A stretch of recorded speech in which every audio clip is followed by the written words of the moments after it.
नाज़रीन, गाजी कोहावड़ लॻ ॻोठ शेख फारम में बरसात ऐं ॿोट जो पाणी 3 खां 4 फुटनि ताईं बीठल आहे, जंहिं सबबि केतिरियूं ई जायूं ड्रही पट पइजियूं वियूं आहिनि। उन हवाले सां ॾिसूं था गाजी कोहावड़ मां मंसूर कोहावड़ जी हीअ रिपोर्ट।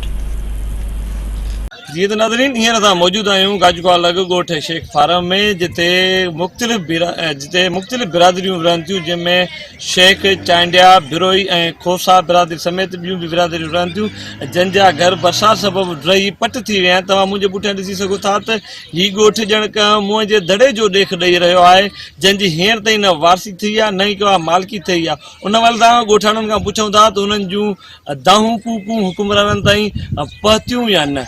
असांजो ॻोठ शेख फारम हिनमहिल मां वाज़े ॻाल्हि थो कयां, हिनमहिल नसीराबाद मां सीरप ज़रूफ़न सीरप न मिलियो, गाजी खोहाड़ में न मिलियो, नसीराबाद न मिलियो। हिनमहिल ॿार बीमारी हर घर में काइजी पई आहे ऐं हर माण्हू बीमारी में मुब्तला आहे, जंहिंमें असां अपील था कयूं त असां सां मदद कई वञे।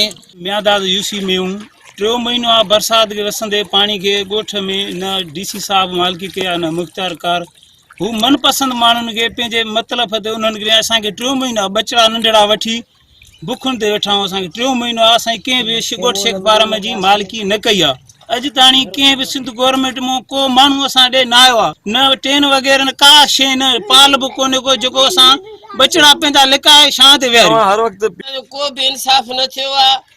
पाणी घरनि में बीठो आहे, अचूं वञूं स्कूलनि में था, स्कूलनि ॾे वञूं था त बि पाणी आहे, जे ॿाहिरि रोड खां निकिरूं था त पाणी आहे, पेर सूजी आहे, न दवा बि कोन थी मिले, न स्कूल में नंढड़ा छोकिरा वञनि था। असांजो को बि इंसाफ़ कोन्हे, न को अहिड़ो ऑफिसर लॻियो आहे, न को तदारक करे थो, न को इंसाफ़ करे थो। असां इहो था चाहियूं त असांजी ॻणप कयो, असांजी सुञाणप कयो।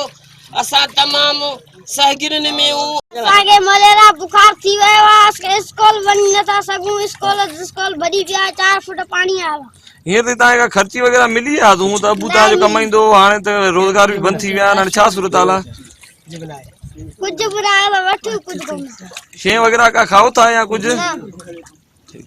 पट थी विया आहिनि, ड्रही आहे, न भेटनि में पाणी बीठो आहे, घरनि में हेॾो सारो पाणी बीठो आहे। असांजी न का मालिकी आहे, न का ॻाल्हि, केरु न गियो ई न आहे, न असांखे पुछा करणु आया आहिनि। सभु जॻहियूं असांजूं ड्रही भेटनि में असां पाणी में निकिरी अचूं था। हिन असांजो कंहिं बि कान कई आहे, तगारो बि कोन थियो आहे कुझु।